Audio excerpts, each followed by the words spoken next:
36 hours ఉపవాసం చేస్తే శరీరానికి ఏమవుతుందో తెలుసా? 4 గంటల తర్వాత శరీరం ఆహారం జీర్ణం చేయడం మానేస్తుంది, ఇన్సులిన్ తగ్గిపోతుంది, నిల్వ ఉన్న చక్కెర స్థాయిని శక్తిగా వాడుకుంటుంది.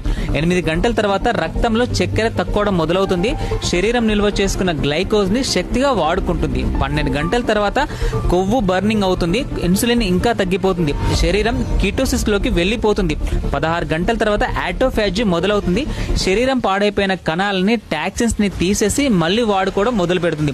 24 గంటల తర్వాత పెద్ద స్థాయిలో సెల్ రిపేర్ జరుగుతుంది, శరీరం పూర్తిగా ఫ్యాట్ బర్నింగ్ మోడ్ లోకి వెళ్లిపోతుంది, వాపు తగ్గిపోతుంది, ఇన్సులిన్ సెన్సిటివిటీ బాగుపడుతుంది.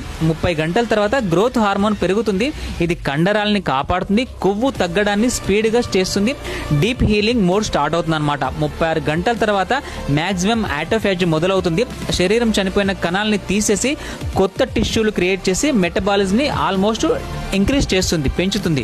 మరి మీరైతే ఎన్ని గంటలు ఆహారం తీసుకోకుండా ఉపవాసం చేస్తారో కింద కామెంట్లో చెప్పండి. 36 అవర్స్ ఉపవాసం చేస్తే శరీరానికి ఏమవుతుందో తెలుసా? 4 గంటల తర్వాత శరీరం ఆహారం జీర్ణం చేయడం మానేస్తుంది, ఇన్సులిన్ తగ్గిపోతుంది, నిల్వ ఉన్న చక్కెర స్థాయిని శక్తిగా వాడుకుంటుంది. 8 గంటల తర్వాత రక్తంలో చక్కెర తక్కువడం మొదలవుతుంది, శరీరం నిల్వ చేసుకున్న గ్లైకోజ్ ని శక్తిగా వాడుకుంటుంది. 12 గంటల తర్వాత కొవ్వు బర్నింగ్ అవుతుంది, ఇన్సులిన్ ఇంకా తగ్గిపోతుంది, శరీరం కీటోసిస్ లోకి వెళ్లిపోతుంది.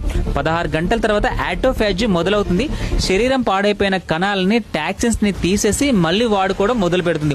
24 గంటల తర్వాత పెద్ద స్థాయిలో సెల్ రిపేర్ జరుగుతుంది, శరీరం పూర్తిగా ఫ్యాట్ బర్నింగ్ మోడ్ లోకి వెళ్లిపోతుంది, వాపు తగ్గిపోతుంది, ఇన్సులిన్ సెన్సిటివిటీ బాగుపడుతుంది. 30 గంటల తర్వాత గ్రోత్ హార్మోన్ పెరుగుతుంది, ఇది కండరాలని కాపాడుతుంది, కొవ్వు తగ్గడాన్ని స్పీడ్ గా చేస్తుంది, డీప్ హీలింగ్ మోడ్ స్టార్ట్ అవుతుంది అనమాట. 36 గంటల తర్వాత మాక్సిమం ఆటోఫాజీ మొదలవుతుంది, శరీరం చనిపోయిన కణాలని తీసేసి కొత్త టిష్యూలు క్రియేట్ చేసి మెటబాలిజం ని ఆల్మోస్ట్ ఇంక్రీజ్ చేస్తుంది, పెంచుతుంది. మరి మీరైతే ఎన్ని గంటలు ఆహారం తీసుకోకుండా ఉపవాసం చేస్తారో కింద కామెంట్లో చెప్పండి.